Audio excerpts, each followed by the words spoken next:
Guys, Anthony Nucci here. Welcome to episode 5 of the Nucci Show. This is going to be, I already told Neel, this is going to be one of my favorite podcasts that I've ever recorded, ever here. I am with the watch pioneer and soon to be the car pioneer. I am with my good friend, Neel from Timepiece Trading. Thank you for having me, brother. I appreciate you putting the time aside. We might even be brothers. I don't even know. We look similar, yo. We got the same skin tone.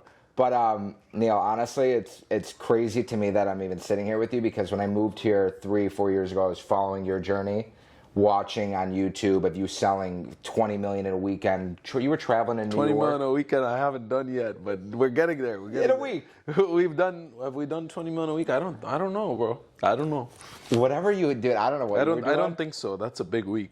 You were in New York. There was briefcases of like $50,000, $100,000, $300,000 watches. I don't know if it was your brothers or Sean or whatever, but you guys would like fly to New York. I think it was around COVID time, and I'm like, dude, I got to meet these guys. All my friends were like, dude, try and tap in with Neel, and I had like 3,000 followers, and I'm like trying to DM you, I'm trying to DM Sean. I finally meet Sean, and I don't know how we got connected, but I thought in my head, I'm like, I'm going to do an event with this guy. I want to bring value to him. You're selling high-end watches. Let me get a high-end like development and try and intertwine the two clienteles. Yeah, so we were going to do an event. It didn't end up working out, and I thought that was my way. I'm like, bro, I'm going to be friends with these guys. These guys seem to have it already down, like-minded people. It's very hard to find not only entrepreneurs in Miami that are good people, but that are around your same age group too. Yeah. So I feel like it was kind of meant to be that we got together. But without further ado, I studied a little bit on you and your story, but I want to hear it from you on like the watch industry, what sparked your interest in that, what your envisionment was for TPT, and how you got started. The watch industry was always something I loved because my dad has been in the industry since I was born. Yeah. I grew up around it. I grew up around watches. I remember when I was entering middle school, I got my first like nice G-Shock. It was like $200, all white. I always loved watches. I had a craze for watches. Never cars until like later in life, but watches always. And so that definitely helped with all the knowledge I have today because I had such a passion for it. When you're passionate about anything and you really put time in, you're gonna become knowledgeable. You're gonna know the market better than anyone else. Especially when you're starting that young too, which is how I kind of got started in real estate. My grandfather threw me in like a bulldozer when I was 12 years old. Dope. Yeah, I was supposed to do real estate because my family is also deep into real estate, but I just ended up with the watches, and it was all random. Pretty random. We had Hurricane Irma happen in St. Martin. I was supposed to do real estate. I was working a real estate job in New York, and I quit 6 days into the job because Hurricane Irma randomly happened at that time. I went home to try and help my family out because there was looting, there was crime. Were you a salesperson, or were you doing like underwriting and I was just going to learn how to manage a dude's properties and deal with his tenants. And then within the 6 days I was working, all I was doing was labor-intensive stuff, moving chairs, moving tables, moving furniture. I hated the job. It wasn't for me. I quit as soon as I got an opportunity. I was gonna say, dude, from where you're at now, like knowing what it's like on the day-to-day with that kind of operation, you would know. What? It's just annoying. Like what, if real you estate? were doing not real estate, like property management and all that stuff, dealing with tenants, termites, toilets. No, but I deal with clients all day. You know, not termites and toilets, but I deal with crazy clients, headache clients. I deal with good clients, and the thing is, no matter who it is as a client, I have to treat. For me, customer is king. It's something I learned when I was 2 years old, 3 years. Whenever I understood stuff, business, I understood that customer is king always, and I think that's what makes us shine today. Because you walk into a Rolex store and they don't really go by that anymore. To them, they're the king now. Whereas over here, you're always going to be the king, no matter when you come to spend $600 with me, because we sell low-end stuff. Or if you want to spend $600,000, we're going to give you the same treatment. I respect people for who they are. It's not all about the money, you know. Yeah, that's what I want to say. Two things. One, you've always kept it real with me from day one, even when I was like, I mean, I'm not even anybody yet. I'm just catching my stride. But you were always respectful, always cool. Even every time I came here, the like hospitality. Do you want a water? I got offered a water 3 different times. Well, you should. It's hot out. No, but the coffee, like Sean, your brother, your other brother. That's just how we grew up, and a lot of the people here, like I have 4 people from high school, I have 3 people from college, I have my housekeeper's daughter, I have the guy who used to work in the guardhouse in my community. Like, it's a very tight-knit community here at TPT. And I really chose a team and tailored the team to the customer service I want to provide. Yeah, no, you did a phenomenal job. I was actually watching, like I told you, I was studying like a little bit before I came here, and I saw your dad was in the industry before. Sean was working for your dad. He fired Sean. Yeah. You hired him. I hired him. You guys moved down here, what, 2018? 2018, correct. Actually, 2017. When I moved here, I first moved here without Sean. So what happened is... Alone, no other brothers? Or alone. family? My brother was going to UM. Okay. So he lived here, but I moved here separate from him. He lived here before me. What happened is I was working for my dad in the jewelry and watch sales. Sean was working for him solely in jewelry sales.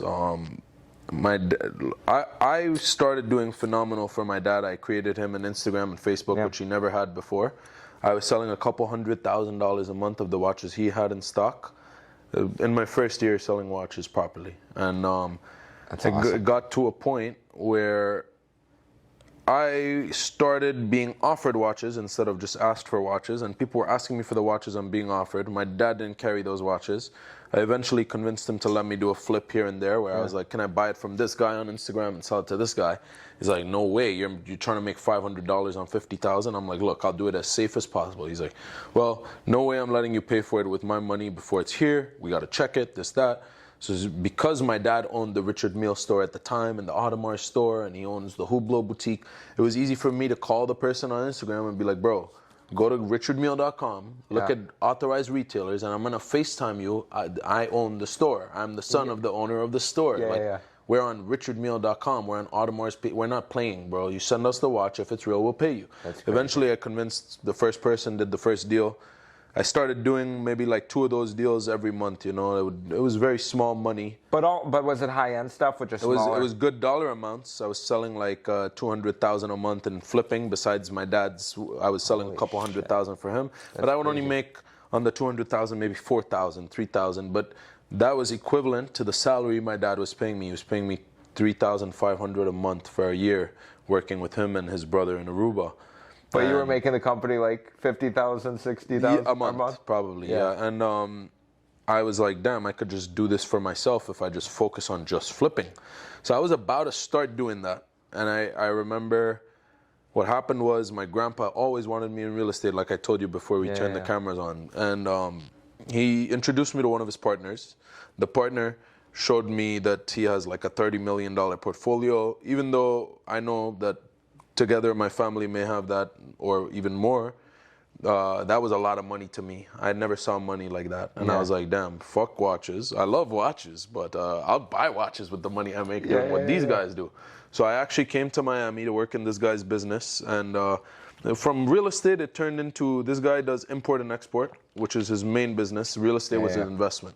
So I tried to learn the import and export business. That's what I did. Did you find any interest in that, or like? My grandpa was like, look, your dad has a phenomenal jewelry business. Yeah, you're doing good for him, but you can just train one of the people there to do what you're doing, sell what you're selling, and go and learn this import and export business. Bring something new to the family. The family already got jewelry, watches, and real estate. I was like, all right, bet.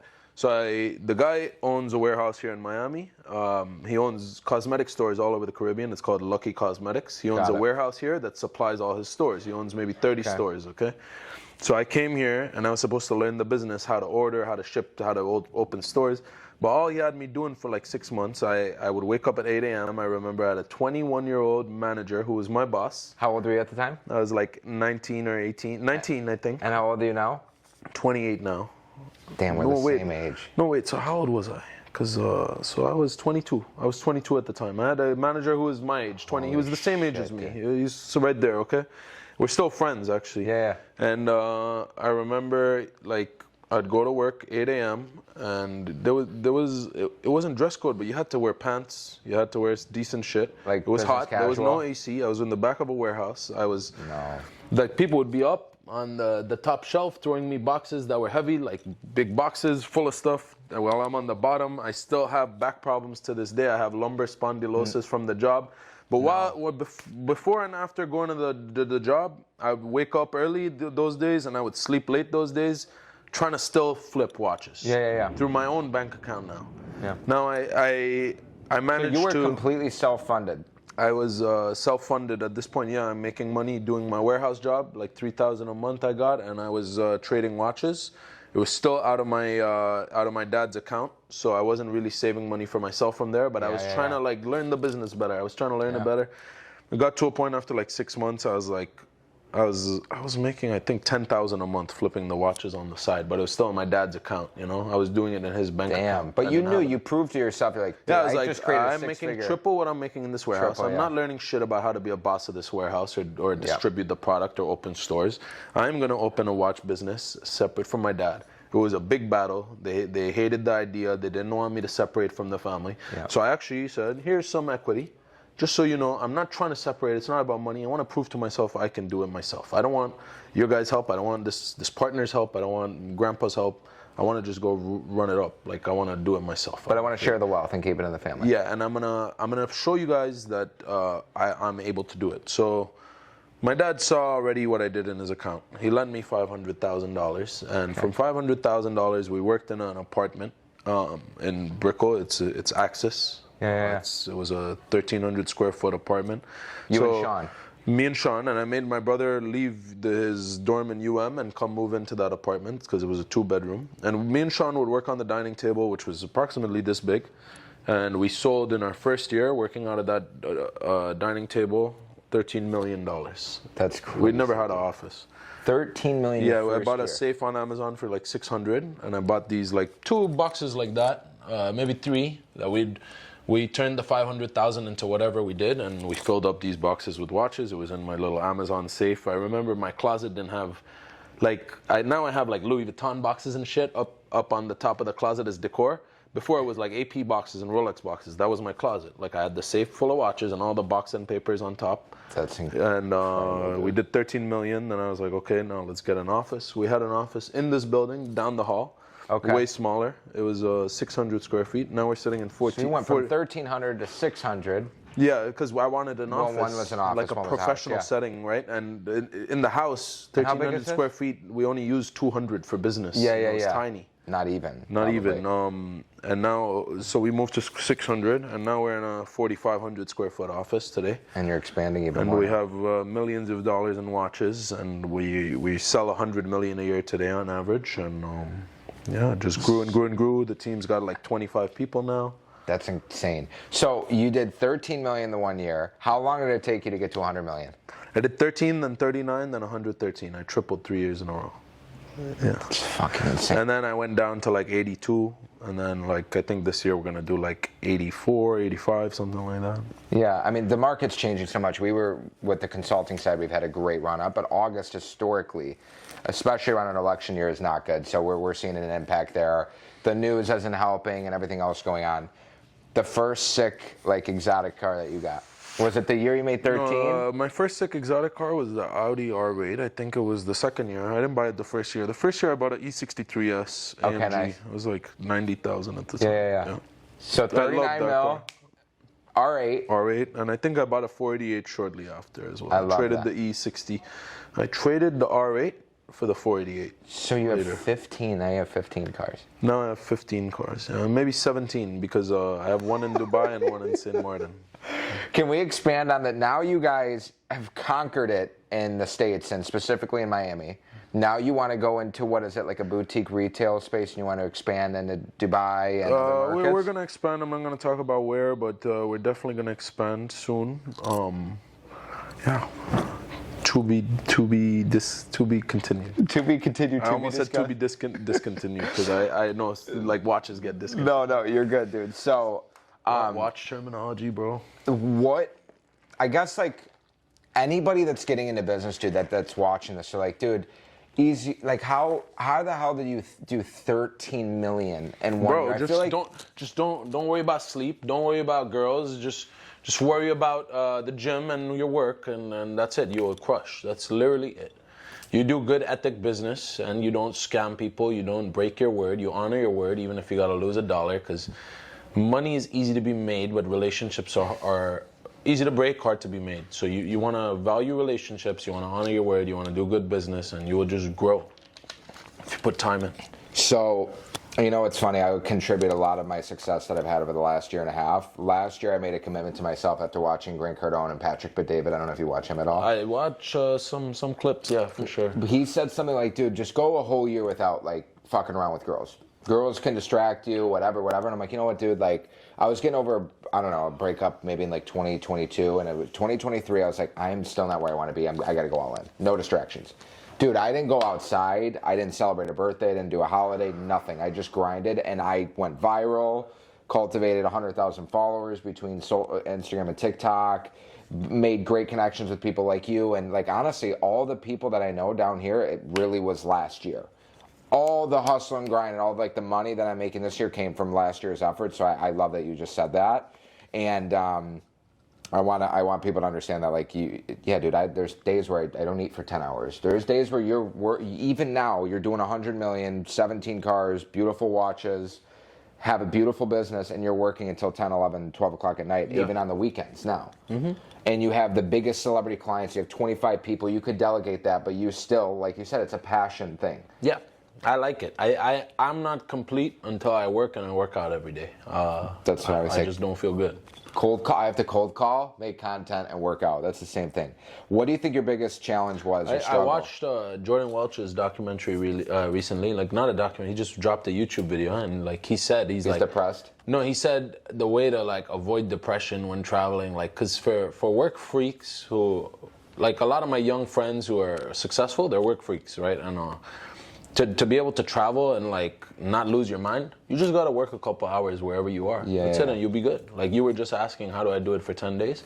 Like, when I was in Dubai now for 2 weeks, it was hard, but you just make sure you work for like 4 or 6 hours every day. Like, sit on the desk, get your shit done, and like you'll feel great. You'll enjoy the rest of your day. You know. You're saying 4 to 6 hours like it's a part-time thing, and most people that are begging for the Ferrari and want the nice car and everything, they won't even do that. And they think that's grinding. You got to put the time in. Like, nothing comes easy in the world, and it's easy to lose money. It's not. It's also easy to make money. Actually, you just like I said, you just got to put in the hours. You just got. How many hours a day were you and Sean working? And like, well, back then maybe 14 hours a day. Yeah.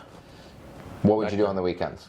What would we do on the weekends? Wake up at like 8:30, 9, go to the gym till 11, 12, and then be on the desk till like midnight, and then play some RuneScape for like 2 hours. I love that, dude. Yeah, so what were you guys just like anybody that had a watch, you would strike a conversation, what are you looking for? I can get you that watch, and you would just source it, and you would just go I would tell them like, my family background, like, okay, my dad owns 28 boutiques in the Caribbean, and then they trust me immediately, and I show them the Instagram, they see my story matches, because I have background of watches, like the background's the beach in St. Martin. They see that the story makes sense. I worked in Aruba, St. Martin, here. I guess you get a vibe from a person. I was lucky people trusted me, and it just grew, word of mouth, and then I got like some celebrity clients, like Food God was our first big one, where we gained like a couple thousand followers overnight on Instagram when we posted it, and then Steve Will Do It was a blessing. He came in, he jump-started our YouTube. Like, we've just had like I think if you just again put in the hours, you'll have these breaks, you know, like you're making good relationships, and you guys are helping each other. Yeah, and if you play the lottery every day, you'll most likely win before you die, right? So it's like if you work every day, you'll hit the jackpot one day. You know, you just gotta keep going to work, keep showing up, keep grinding, put in the hours, and you'll hit the jackpot. So I always preach numbers, like you got to cold call a lot of people and to get a meeting, and then after you get a few meetings, people are going to cancel and blah, blah, blah, blah, blah. Even though you're established and a lot of people are coming to you now, how many people come in here and maybe they don't buy the watch, maybe they don't buy the watch they thought, and you have to follow up, and you have to, or maybe more in the beginning, because I want people to understand that. Like, in the beginning, a lot more. Yeah. Nowadays, I'd say we have like a 70% close rate if you walk in here. Maybe more. But that's still like, it's still not 100. Still not 100. And you got to follow up, and you got to send different watches, and sometimes you might show a guy 25 different watches, just like we might show a person 25 houses, and Neel goes, you know what, I'm going to hold off. It sounds a lot worse with the houses, because you have to drive to each house. At least we're lucky here. We just pull out the box, and it is terrible. Sounds hard. Sometimes, but like, it depends. Some people just are really like unrealistic, and it's our job to educate them, right? Like somebody might think that they're going to find an RM for 30 grand, and you have to politely say. We get them into a nice AP, you know? Yeah. And they graduate and they step up. What do you think your biggest challenge was that you grew mentally and like financially from this whole journey from starting the watch business? The biggest lesson mentally and financially. That's what you just asked? Yeah. Okay. I think not to mix business with friendship, not saying like at all, because like for people who work with me, I love friendship and family. Yeah. Like my whole team is friends and family. However, and partnering also I think is okay. However, I think to give friends loans or extend credit is the worst thing you could do for a relationship. You lose your friend, you lose your money. If you give a loan or credit. I feel like it's more if you're doing business with someone and then become friends, it works out. But if you're friends with someone and do business, it always can kind of be like, they don't treat it with the same amount of excitement and respect. And it's like awkward. And we deal with that all the time. They're like, we're going to hire our son. And I'm like... Money is the root of evil. And if you're really friends with someone, just make money with other people. It's better. Like, you're going to lose your friend. Keep your friendship. A lot of the time, you know. Yeah. And you're going to lose your money. Yeah. And maybe it didn't happen yet, but what is like the biggest risk that you took where there was a lot of money on the line or maybe a lot of pressure and you were like, fuck it, I got to just do what I believe in me. I believe in my brand. I'm going to go for it. Or has that not happened yet? Oh, it happens every day, but like the buying watches, you know, we buy big watches. And you hold I guess you do it every day because you're holding millions of dollars. Yeah, but I mean, there are investments that I don't even want to mention dollar amounts, but I've lost millions of dollars investing and. Stocks? No, crypto, I don't invest in stocks. I used to invest in crypto. I broke even in crypto. Yeah, I got wiped out for 50 grand with BlockFi. It wasn't even like I had Bitcoin and then BlockFi lost money because they were a part of the FTX or whatever was going on.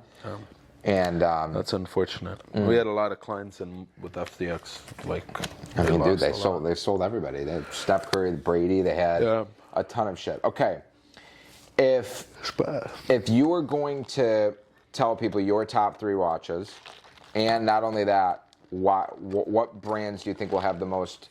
Okay, quick, easy answer. Yeah. Rolex, Patek Philippe, Audemars Piguet, Richard Mille are your top investment purchase watches today. You buy any of these watches, it's pretty liquid in any major city in the world. You walk the streets of Miami. If you walk the jewelry district of New York, the gold souk of Dubai, any of these major cities, you go to the jewelry district, there are going to be people battling to buy your watch. It's so liquid. It's more liquid than a house, I'm sorry. It's more liquid than a car, I'm sorry. It's quicker to transact. There's no filing papers and this and that. There's an invoice from me. We've already authenticated the watch. We've already made sure everything's official with the brand. The service history is good. The watch is not stolen. Everything's done. It's a quick thing. You get a wire transfer, and that's it. That's it. Little handshake. That's it. First watch for someone who's looking to buy a Rolex. What's like your apprentice watch? Submariner is the best entry-level first Rolex. I think it's a very everyday wearable in a suit or a t-shirt and shorts. You know, it doesn't matter what you're wearing. It's beatable. You can daily or Rolex. They're the most durable of the 4 brands for sure. Pateks are a little more delicate. Richard Milles are also very durable, but APs also can be delicate sometimes. I think Rolex is the best everyday daily starter. Yeah, I miss my sub right now. It's getting fixed, like I said, and I'm pissed off. Yeah, I've seen you wearing a sub. Yeah, I need to bring it to you. Patek and RM, I feel like there's no real starter watch. You're already at 6 figures. Well, your RM starter watch is like $70,000. Which model is that? It's round. It's not the classic torno shape. It's a round one. It's the RM32 or RM28. Those are the reference numbers. But then if you want to get the classic torno shape Richard Mille, today your starting point for like a man is like $85,000-$90,000. Okay. Yeah. Okay. And then the AP starter? AP starter at around $30,000 for the Royal Oak and around $20,000 for the offshore. I didn't know you could get an AP for 20. Yeah. Okay. I'm thinking like 50 to 80. No. That's crazy. 20 to 3 million. One of the questions we already talked about, which is customer service, but what sets timepiece trading apart from everybody else in the industry? Price. You've told me that from the beginning too, and you guys you are the most competitively priced from what I've seen. I think besides your authorized dealer who consults you at retail if you suck dick and you buy a lot of stuff you don't want, I think I'm the most competitive in price. We work on, I think it's like 6%. I did the math the other day. It's like 6% margin I'm working on. Jewelers are used to making 50, 75%. I was just going to say. I'm cool with the 6% because I do a lot of revenue. you know. So yeah, dude, if you're doing 100 or plus. Yeah, we sell 300K a day, so, you know, y'all do the math. So things are a little slow. Things are slow, bro. I was used to tripling up every year, so I'm not even being sarcastic. It's slow. No, I watched a video. You said you were like, I don't know, moving watches around. You were working, and I think you were just getting BTS. And you're like, my goal was to make $1,000 a day one time. Yes, it was. Yeah. 1,000 a day, and then now what is like the big, I don't know, you're 28 now? 28. Yeah. By 30, where do you see TPT and your other brands? By 30, I see us doing $250 million a year. 250 Yeah, million. but within the next 2 years, I got to make that happen. And you're gonna make it happen. I'm gonna make it happen, bro. I love that conviction. There's no way about it. No, you've already proved it. Gotta be that way only. Yeah. So just TPT is going to do 250. Are you incorporating? No, all my stuff together. You know? All your stuff together. Yeah, because my car business is very small. We do 3-4 million a year. No more. Maybe like 8 million a year. And you just started it though, like 18 months ago? Like a year ago, 18 months. I'm following, dude. I'm following. Well, I had a wrap shop 18 months ago. What happened is I closed the wrap shop with a negative $50,000 bill. Because I was trying to give people too competitive pricing, do their jobs too quick. The labor costed me more than I was charging. But I wasn't feeling it until I saw the credit card bill, you know? And I was like, all right, I got to close this. It's not making sense. And then I started buying and selling cars, which has been very lucrative. It's been way better. And it's a lot less intensive. I have a guy who managed another car dealership for 6 years. He's my manager. Put him down there? Yeah, he does everything, you know? I just connect the client to him. He does everything. It's fun. I love that. Yeah. Are you trying to, like, I don't know if you see a bunch of, like, mini yous in 2018 trying to do what you're doing? Or there were plenty. Do you buy them out or do you try to acquire them? I work with them. So you work with them? I do business with them. When they need a watch, they'll buy it from me. Sometimes they have a watch I need and I'll buy it from them. And I know how to buy it from them because they're working on sometimes even smaller margins than I am because they don't have an Instagram to find you guys and they don't have stores to find you guys and they don't have clients to sell the watches to. So they'll be sitting with it forever and I can rip it and get you guys good deals there. So for example, I come to you tomorrow with my Submariner and I'm like, you know, look, I got to get out of this thing. Cash you out on the spot, wire transfer. Done. Yeah. I'll buy any watch right now. Neel, I got a guy that's looking to buy 10 subs. I want to get a piece of the action. No problem. I give you a little commission for bringing me the deal. We could talk about it. And that's it. I'm done. Yeah, I'm gonna connect bring me the deal. If the guy is already here, you're not getting shit. You could stand on my door and wait. But like you bring me a client, and we talk about a commission. No, I honor my word always. The deal's funded, you get funded. That con, dude. And I'm saving up because not only am I gonna buy a badass car from you, I'm gonna buy a badass watch.